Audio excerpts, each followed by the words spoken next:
Zalki Leopoulou, your host of our series Behavioral Science Talks. As a member of the board of directors of the Harvard Kennedy School Alumni Association here in New England, I'd like to welcome everyone from around the world, Harvard affiliates and friends, and welcome our co-sponsors, Harvard Clubs, Merrimack Valley, North Shore, Concord, and the Harvard Kennedy School Alumni Relations, with special thanks to Rachel Crinkle that you just heard. So the speakers in this series follow an evidence-based approach where assumptions are tested and recommendations are based on data rather than the personal judgment. And today we have with us Professor Ethan Kross. Ethan, you're all over the news recently. You published, I mean, you've always been, very popular for the news, but especially now that you just published your book, Chatter, you're everywhere. I see you everywhere, NPR, New York Times, Wall Street Journal, Harvard Business Review. Literally everyone is just sending me articles before this event to tell me, oh my God, Ethan is everywhere. We're so excited. So I've read your book. I listened to it actually. And I actually think that it should become a mandatory reading. So thank you very much for being here. I think it's gonna be a special treat for everyone. So Ethan Kross, world leading expert on controlling the conscious mind, professor at the University of Michigan, top ranked psychology department and Ross School of Business. And so before we start, I'm gonna quick update. We're gonna have a talk April 8th with Professor Robin Dunbar from University of Oxford about friends understanding the power of important relationships.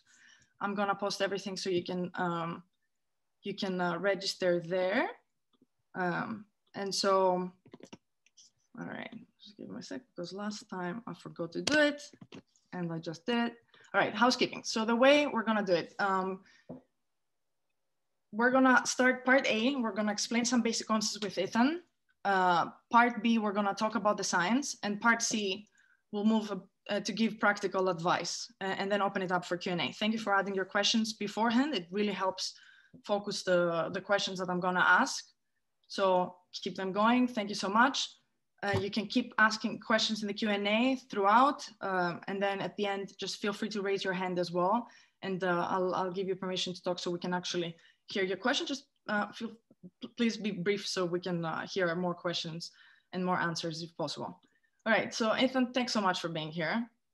Thanks for having me, and thanks for the really kind words about the book. Spent 4 years working on it, so it really is exciting to stop just talking to myself about it and to share some of it with others. So it's really a true delight to be here.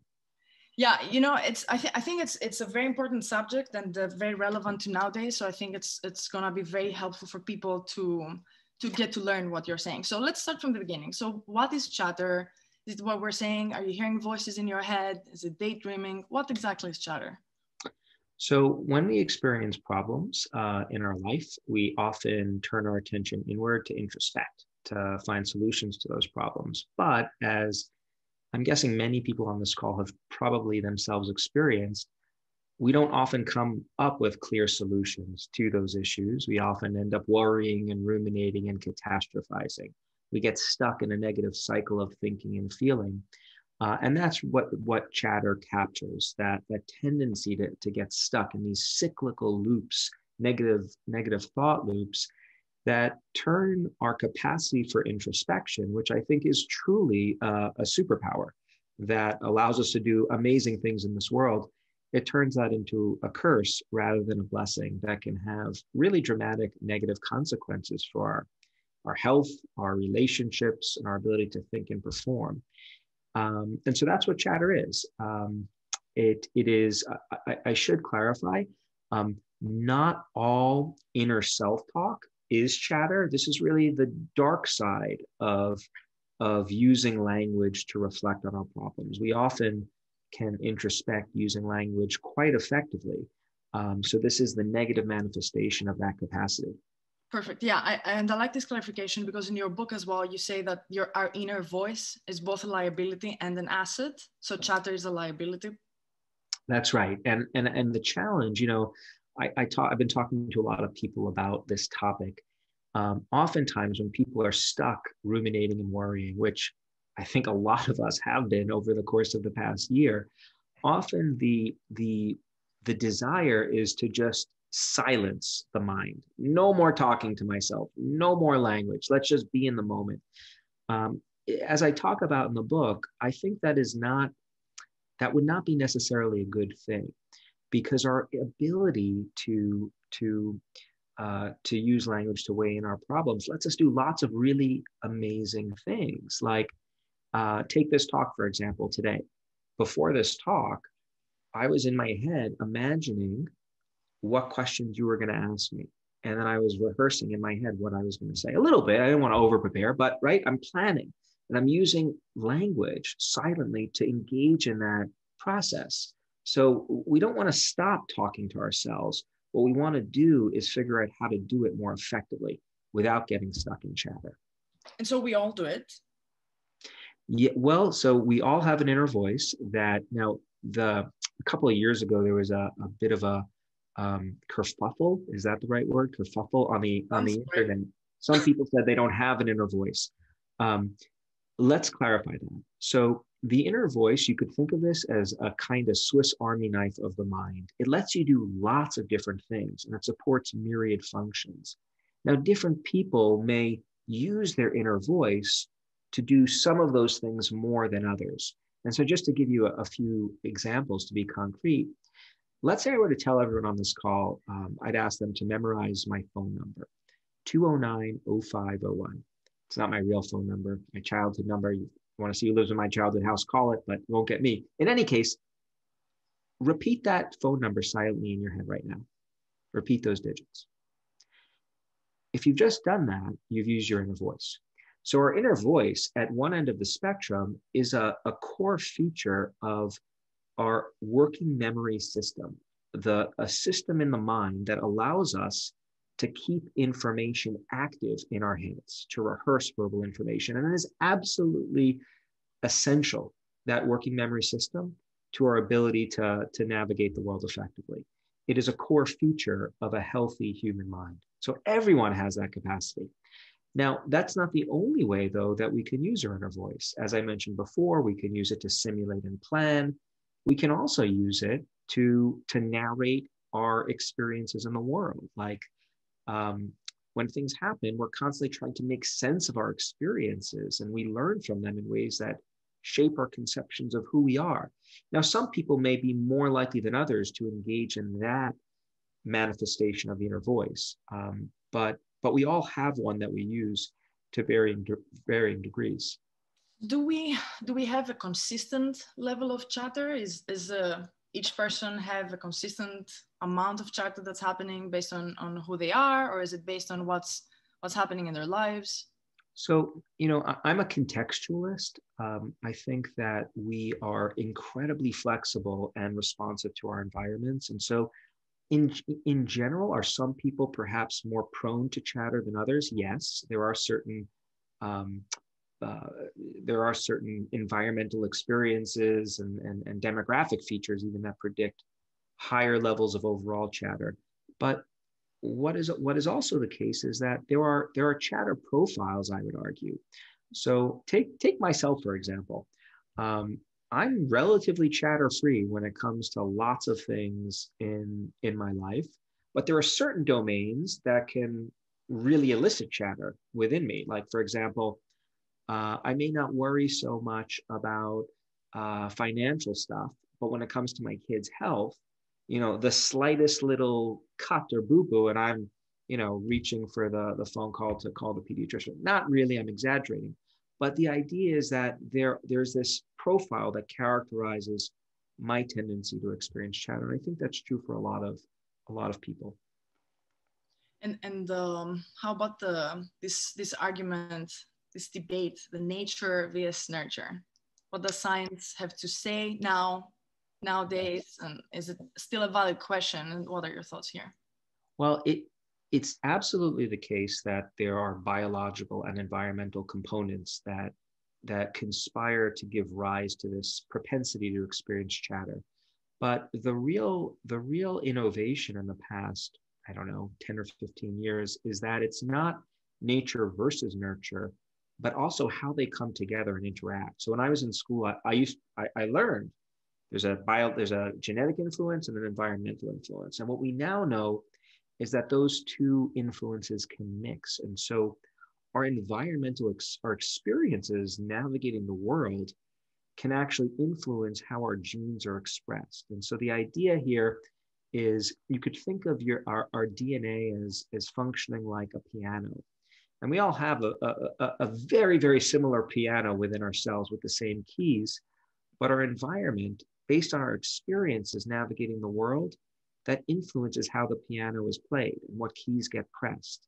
And in more technical terms, our experiences in the world can turn certain genes on and certain genes off. So what we've learned is that experiencing chatter, for example, can lead genes involved in inflammatory responses to turn on, and genes involved in antiviral responses to turn off. And that's one potential biological pathway that explains how chatter can get under the skin in ways that can be damaging for our physical health long term. Before we get more into the science, I'd like us to make an important differentiation here between chatter and venting. Yeah, so, sure. You know, someone can think, you know, you vent, you talk to others about your frustrations. That could be an externalized chatter, right? And it helps you because you take it out of your system. It's like catharsis. You connect with others, you address your concerns, and you know, you seek good advice as well. Research shows something very different and indicates that venting could be very harmful. Did you, by the way, see right there? What is it? She did it. She didn't follow instructions. She came by. You know, I heard it, but I heard everything you said. So let me chatter venting. So chatter venting, yeah. One of the things we know about chatter is when we experience chatter and strong emotions more generally, we are often highly motivated to talk about them with other people. Whether that talking to other people is helpful or harmful, though, depends on who we talk to and how we talk to them. And the message coming from science actually butts up against popular wisdom in pretty abrupt ways that I think are important to correct for folks. Because there's a very common popular belief that when we're struggling, as you're saying, we should just vent, get the emotions out, dump, unload. What we know from lots of research in this area is that when you find someone to vent your emotions to, that feels good in the moment. And it feels good because, hey, I found someone who cares enough about me to empathically listen and engage with my feelings. And that's great. And research shows that when you vent, that actually enhances the friendship bonds between people. But what venting doesn't do is it doesn't help us actually work through the chatter. It doesn't help us reframe our problems in ways that nip it in the bud. So oftentimes when people finish venting, they feel really close to the other person, but they're still really upset when the conversation is done. And in some cases, they're even more upset. Right, because you start asking questions and you say, why did you do that? Why? So you ruminate. Yes, it leads to something called co-rumination, where essentially your well-intentioned attempts to learn more about what I'm feeling in my experience is like throwing logs on a burning flame, getting it to burn even brighter. And so, you know, we may get to this later, but the take home here is that I want to be exceptionally clear. Yes, talking to other people can be an incredibly useful tool for managing chatter. But the key is to not only vent. What you want to do is two things. You want to share your emotions and your experiences. You have to talk a little bit about what you felt to the other person so that they could figure out what happened. But at a certain point in the conversation, the person you're talking to can ideally help break you out from that tunnel vision in which you're really just rehashing the negativity and cue you to broaden your perspective, to focus on the bigger picture. So, you know, if you came to me with a problem that you wanted help with, Alki, I'd ask you about what was going on, how you felt. Oh, that sounds awful. I'm so sorry. And at some point in the conversation, I'd cue you to go broader. Like, well, Alki, that's probably happened before. How have you dealt with it in the past? Or, you know, I've dealt with something similar. Here's how I've reacted. And so little nudges to try to shift the perspective. And that, I think, is, those are two principles that I think people can really benefit from being mindful of, because it allows us to be a lot more deliberate about who we seek out for support when it comes to our chatter, right?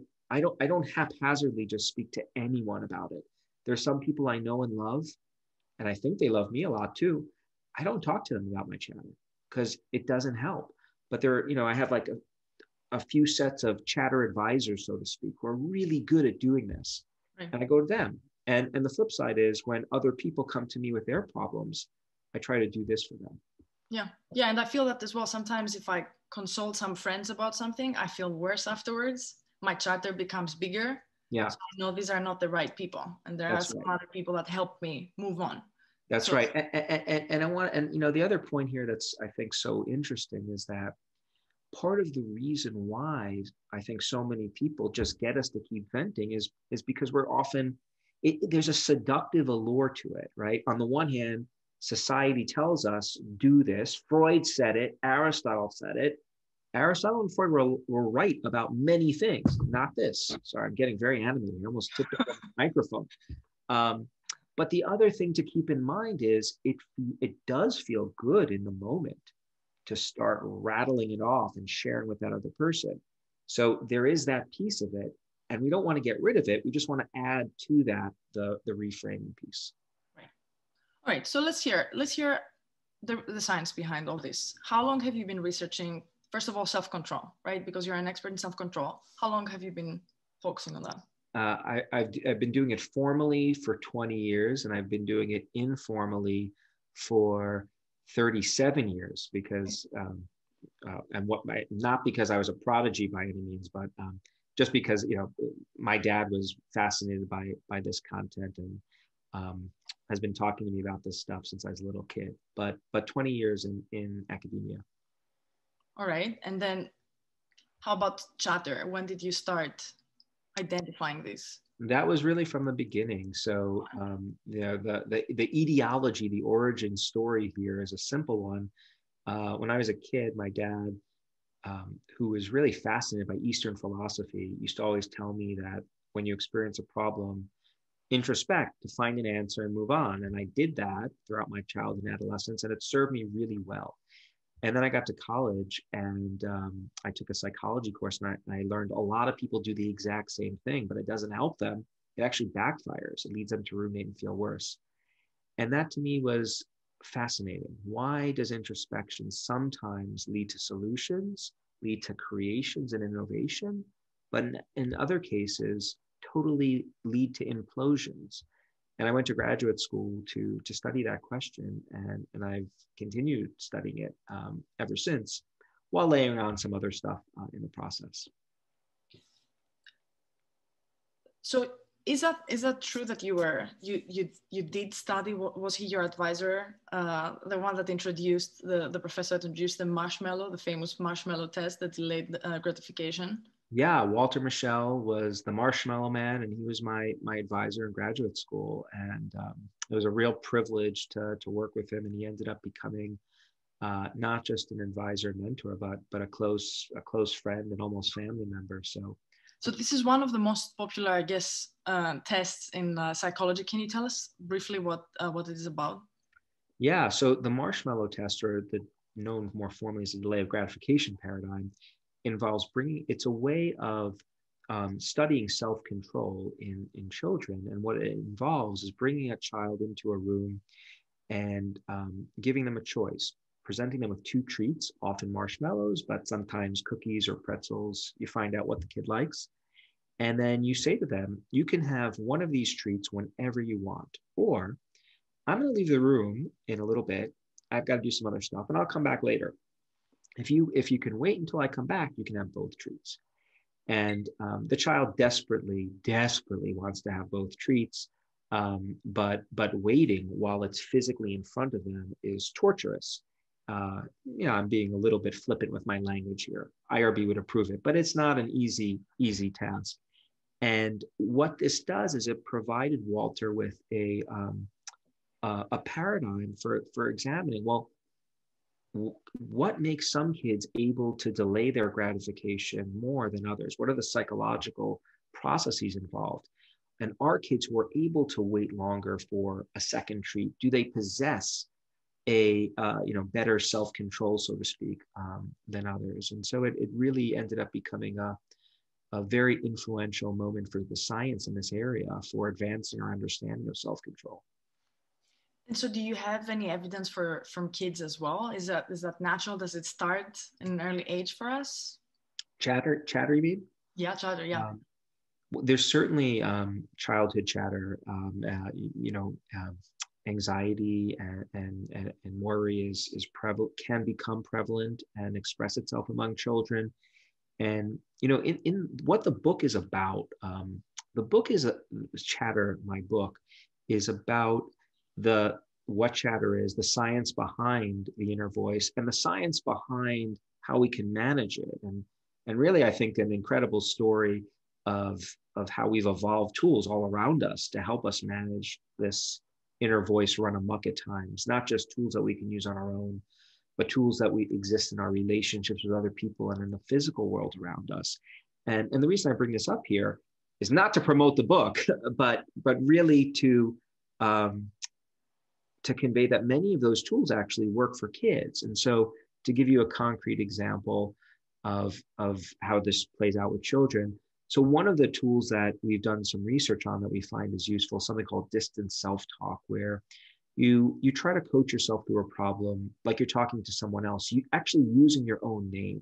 Although this may sound a little bit silly, history is replete with examples of people who, when under stress, reflexively turn to coaching themselves through their situation using their own name. So, all right, Ethan, how are you going to handle this? Julius Caesar did this, Henry Adams, LeBron James, Fred Rogers, and countless others.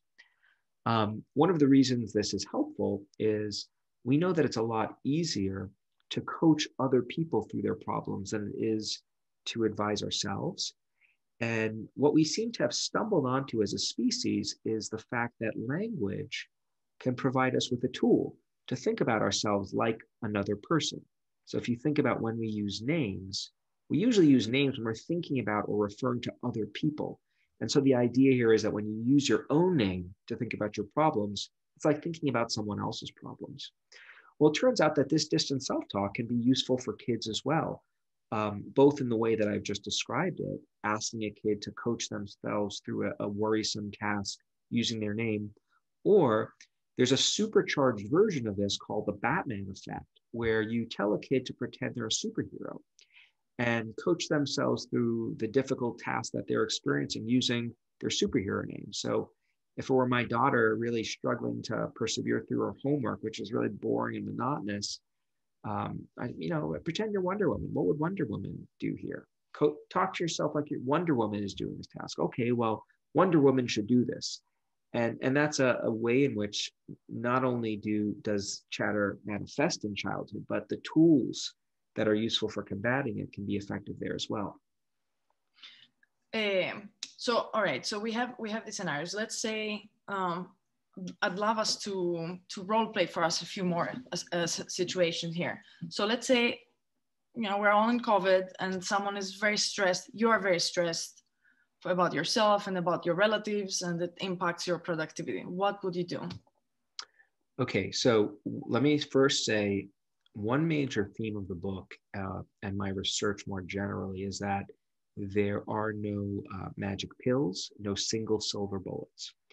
And I say that because when you ask me what will I do, I do many things. I use several tools, and in Chatter I talk about 20 something tools, and the idea is that I think what we should be searching for are the combinations of tools that we can bring together to help us manage chatter. So to be very concrete here, one thing I do is something called temporal distancing.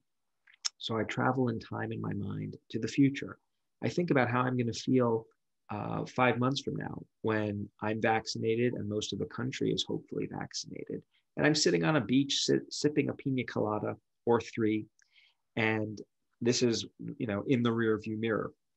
What that does, that temporal distancing, that allows me to step back from the awfulness of the situation. When we experience chatter, what that does is it zooms us in very narrowly on the problem at hand.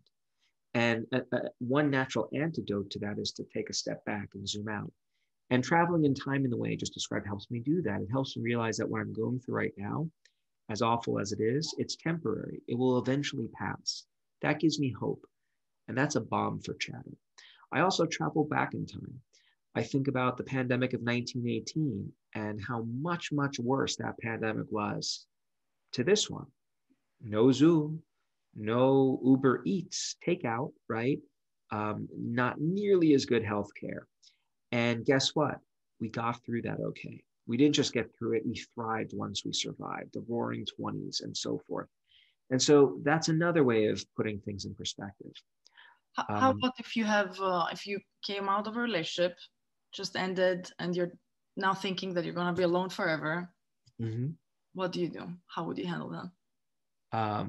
Well, I would think about how long my last rejection lasted. So I'm not often rejected in relationships. I'm happily married for the past 20 years, but I am rejected constantly by journal editors. I mean, on a regular basis, they tell me they don't like me, essentially, and it hurts. I mean, if you're out there rejecting me, it hurts, you know. So what do I do? I think about the last time I was rejected, and I realize, I think, how did I feel a week later? And I realized, it faded in a couple of days. So I temporarily distance there too. But that's not the only thing I'll do. I'll also call a buddy who's helpful at putting these things in perspective. I have like a few colleagues here who are older than me and who are really illustrious figures in the field who remind me. They say, "Hey, Ethan, you realize I've been going through this for 40 years. It hasn't changed." That's a perspective shift. They're broadening my perspective. I'll also do things like I'll interact with my environment. I'll go for a walk in nature. There's an arboretum not too far from my house. Exposing myself to green spaces. There's a wonderful literature showing how exposure to green spaces can help heal chatter from the outside in. So that's another thing I'll do. And so notice it's like a cocktail that I'm engaging in of chatter fighting strategies. Can you show us how you would do it if you would to do self-talk and you're ruminating about a past mistake? You missed your child's graduation because you were working too much. Yeah. And you keep doing that and your child is complaining. How do you?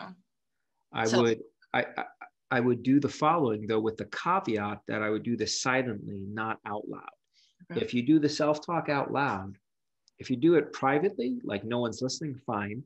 But if you're talking to yourself while walking down the streets of Cambridge or wherever you are, you'll be violating social norms. So just be prepared for that. But what I would say to myself was, I would switch out of, oh my God, I can't believe I missed graduation again, or this milestone, I'm a shit. All right, Ethan, how are you going to fix this? You were working on something really important, and you're going to have to talk to Maya and convey to her why this, and so forth and so on. And so what I would do is I would use my name and the second person you to start trying to give myself the advice that I would give my best friend if they were in this situation. And what we see happen in science and experiments in which we manipulate whether people try to fix a problem in the first person or using their own name, distanced or immersed self-talk. What we see is that when you use your own name to coach yourself through a problem, it shifts you into a challenge-oriented mindset.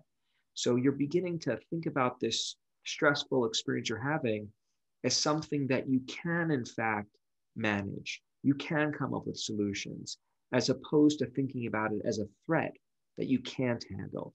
That's the fork in the road that distant self-talk pushes you down one direction.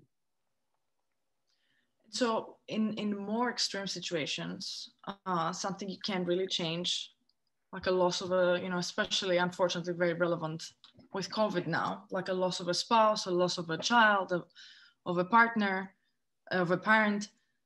How would you handle, what would you tell yourself if self-talk would be the choice? Well, I think there, I would try to normalize the situation. So actually, there's a great example that speaks to this, Alki. I talk about this in the book. Sheryl Sandberg, the COO of Facebook, tragically lost her husband on vacation, as I'm sure many people are familiar with this story. He had a heart attack when he was running on a treadmill, and he passed away. And about a month after he died, after she had finished the first month of grieving, she posted a message, a blog entry on her Facebook wall, and she described the experience. But she did so in a way that, as someone who studies this issue of self-talk and language, was really curious to myself and my colleagues. She said something to the effect of, when you lose someone you love, you don't know what to do. Your heart just leaves your body, and you can't respond. What was really striking about how she talked about her experience in that letter is she didn't do it in the first person, using I, the way we would typically talk about a negative event, right? When I lost my husband, I didn't know what to do. My heart left my body. I'm butchering her quote, by the way, but you get the message. Instead, she's using the word you to describe her experience. She's not using the word you, though, in the way we typically use that word. She's not using it to talk about someone else, right? Like you, Alki, she's not doing that. She's also not using the word you to refer to herself, like, Cheryl, you need to do this. She's instead using it to refer to the world in general. We call it the generic you, or the universal you. She's effectively saying, when anyone loses their husband, anyone's heart would leave their body, anyone would feel miserable. And what we've shown in experiments is that this is another way of using language to work through painful experiences in ways that help us overcome them. So effectively, what talking about our own deeply personal experiences are in using generic you does is it, first of all, it gives us some space from the experience. It gives us some psychological distance. We're still talking about the painful event, but it's not just about us anymore. This is relevant to anyone and everyone. So it's pushing it away from us and also making it clear that what you're going through is normal. So she's normalizing her experience, which can be really, really comforting when we're experiencing distress. And in experiments, we find that talking about painful events, processing them, using this kind of language helps people make meaning, helps people feel better, derive more closure from their experiences. It also has an added bonus, which I'll just slip in there. If I talk about my own experience and talk about it in these universal terms, that doesn't just impact the way I feel. It also has an effect on whoever I'm talking to, because let's say I'm talking to you about this experience. Alki, you are part of this world. So when I'm saying, when you lose someone you love, now that applies to you, and it brings you into my experience too. And we find that people who talk about experiences in this way, actually, that enhances the emotional resonance between people in ways that can be really useful for strengthening bonds and things of that sort too. So that's one tool that I would use with respect to self-talk. But I would also do a lot of other things too. I would engage in rituals, which we know are effective chatter fighting tools. I would talk to people about the problem very specifically in ways that are likely to help quell the chatter and not provoke it too. So I wouldn't do one thing. I seldom do use one tool, in fact. And a lot of research supports journaling. Would you recommend journaling with a you, this normalizing you, or I felt this way, or? Well, it's interesting. So I think that the act of journaling itself serves a distancing function, because when you're writing an entry about yourself, you become the target, right? You're the character in that story. So the act of writing does already put us in this distancing frame. So I think it already has that feature working for it. Now, I should say one more thing, actually. In our experiments, we actually sometimes have people write about experiences. And when we tell them, try to make meaning out of your experience, or write about it and try to make meaning versus relive your experience, what we find is telling people to make meaning, trying to work through the event, naturally leads them to use more generic you in their writing. So that would suggest that you can try to be even more deliberate about using it if you want to get an added boost. But if the goal is to just to make meaning through writing, the odds are you're going to use this linguistic device. So you're talking about the experiments. What disciplines does your work draw from? Well, it certainly draws from psychology, but we also we also pull at times from behavioral economics, computer science. We do work on social media, sometimes leveraging big data approaches to make sense of how the things we do and say on social media impact our emotional well-being. Social media, I think, is really an interesting platform to ask questions about how chatter is evolving with technology. If you look at what Facebook prompts us to do, every time you log in, there's a little question that says, "What's on your mind?" Right? It's a prompt to share the stuff spinning through here, and that can have positive and negative consequences. So we pull from that discipline as well. Certainly neuroscience as well. We often study the brain. And do we have any brain activity with chatter? Have you found anything? Yeah, so chatter activates what we would call the cortical midline area, or a network of regions called default mode network activity. This is a constellation of brain regions that are increasingly involved in reflecting on the self. And so the more zoomed in you are on a problem, right, the more you're activating that network. And what we often see is that tools that are effective at quelling chatter are associated with less activation in those brain regions, in that network of activity. And so you mentioned social media. What is the connection with social media and chatter? A lot of people share their chatter on social media. What does that do to them, and what does it do to other people's chatter? Well, social media I've been studying social media for about 10 years, and my feelings on it have evolved, and my current feelings, based on the science, I should say that my feelings about it have evolved as the science has progressed in this area. Social media is not good or bad when it comes to chatter. I think of social media as a new environment that we spend a lot of time interacting in.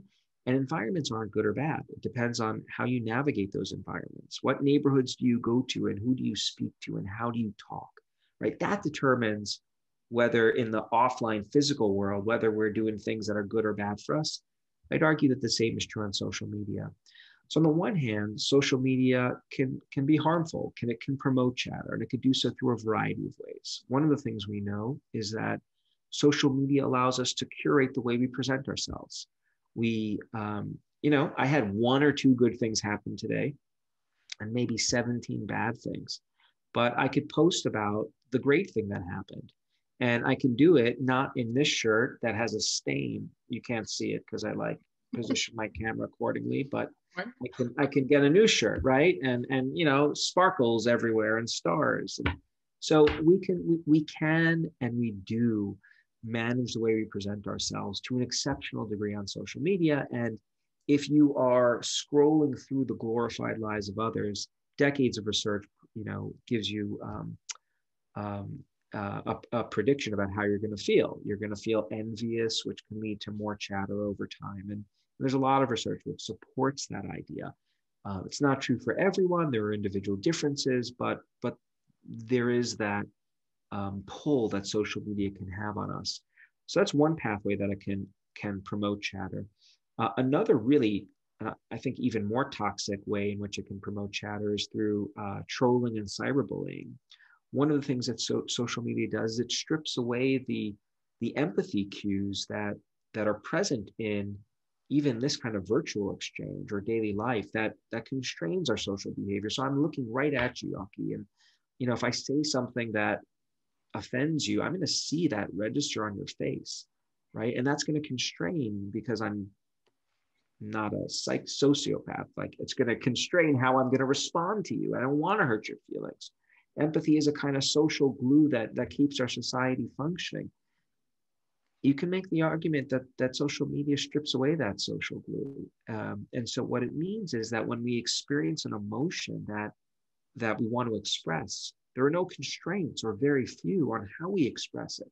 So it can allow us to do and say things to other people that we would never say to their faces, which can promote cyberbullying and trolling, which have documented significant negative consequences for people's lives, particularly for younger people. So that's the dark side. The good news is that there's a real positive side too. Social media expands our support network in unprecedented ways. If I have a problem and I post about it, I can get support from other people very, very quickly, and a broad network of people in ways that I couldn't possibly do in the offline world.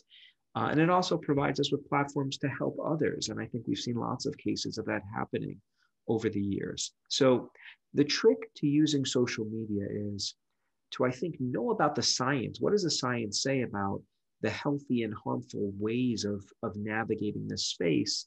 And then I think the challenge is to try to navigate it to make it work for you rather than against you.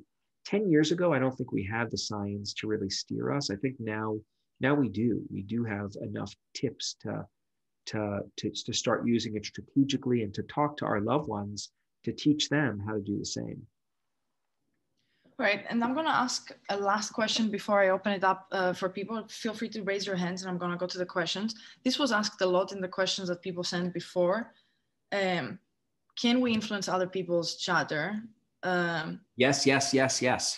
All right, and how can we switch that to a more positive input for other people and as well for us to get more positive, kind of a more preventative, I guess, approach? Well, I think so I spend a chapter in the book talking about this. It's called The Power and Peril of Other People. Other people, so precisely because the problems that we're often struggling with aren't happening to someone else, they're in a great position to weigh in objectively on our situation. So if you want to help someone, one thing to pay attention to, number one, is have they actually sought out your feedback and support? If they do approach you for help with their chatter, the principles we talked about earlier, showing, empathizing with them, letting them vent a little bit, but then helping broaden their perspective, that two-step process, that's one way to help them directly. Now, another facet to working with other people, though, that highlights its complexity, there is an art to this, is to recognize, though, that there are going to be cases where you see someone suffering, whether it be a loved one or a colleague, or struggling, maybe suffering's too strong, but they don't come to you for help. I think it's important to tread carefully in those situations because there's a scientific literature, which shows that our attempts to be supportive, to volunteer our help in those circumstances can actually backfire. I'll give you an example. So if I see my daughter struggling with her homework and her studies, and I come over and hey, let me show you how to do this. I'm a professor. I know how to do these things. Like, let me help you. The response I will often get is, did I ask you for help? Do you not think I know how to do this?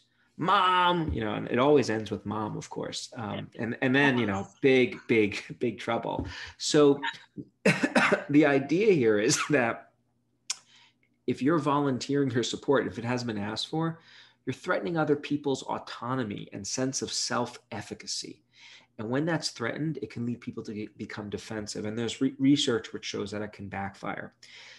Now, that doesn't mean in those situations that there are no ways you can help.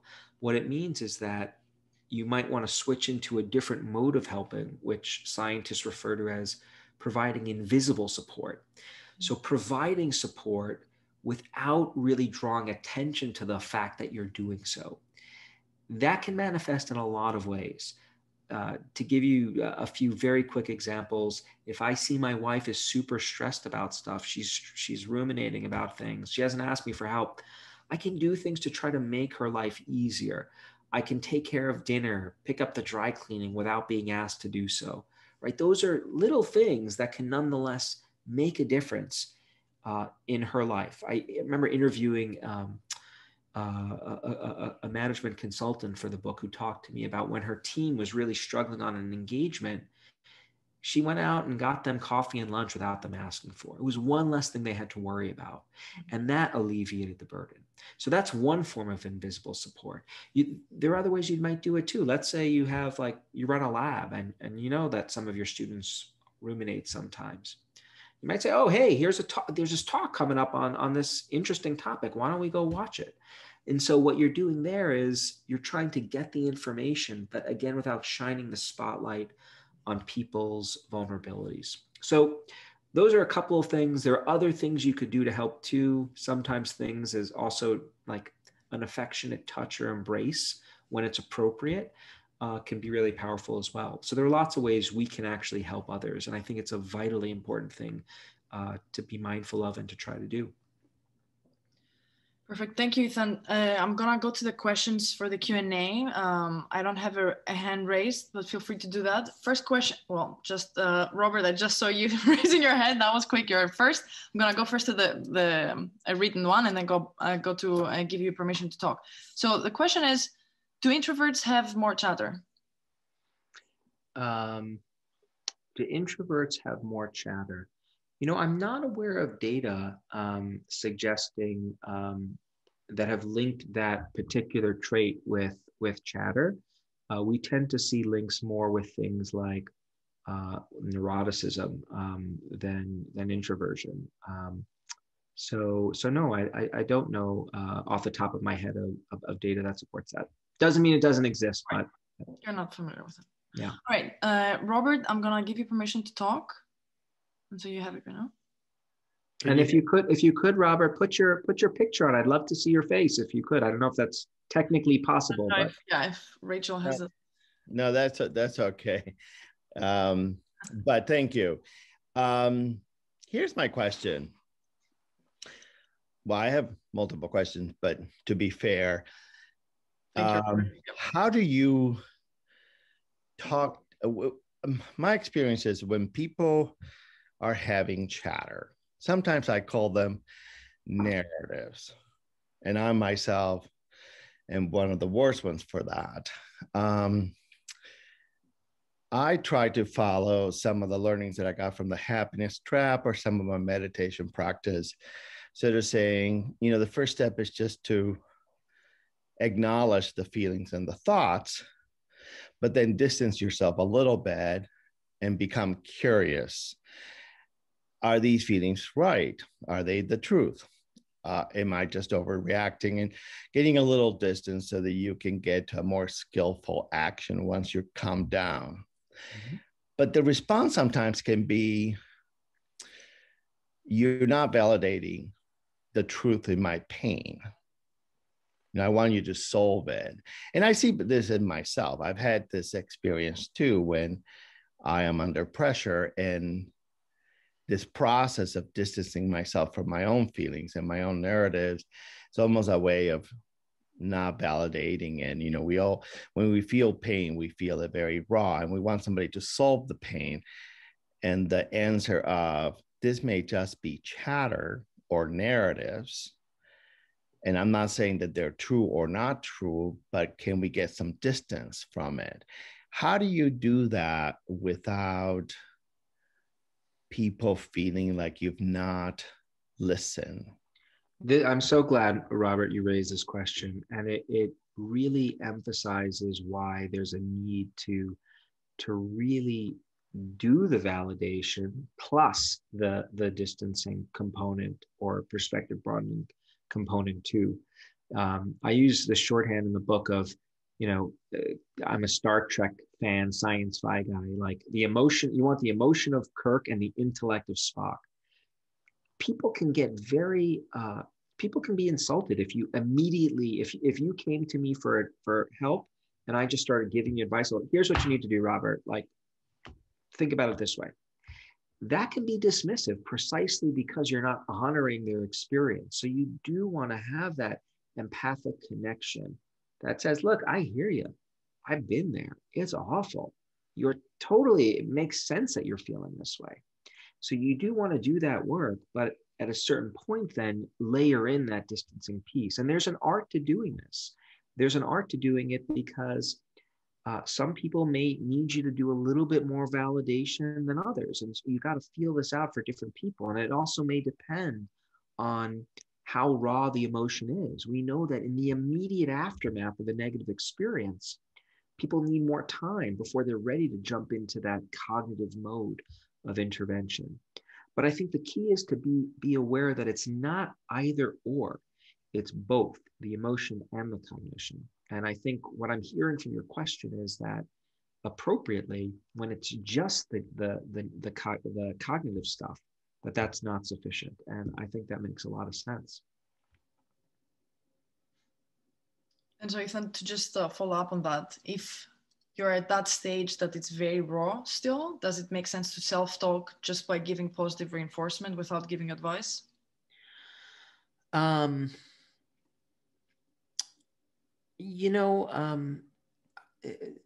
Just the positive stuff, I hesitate there only because positive stuff isn't always the answer, right? Sometimes,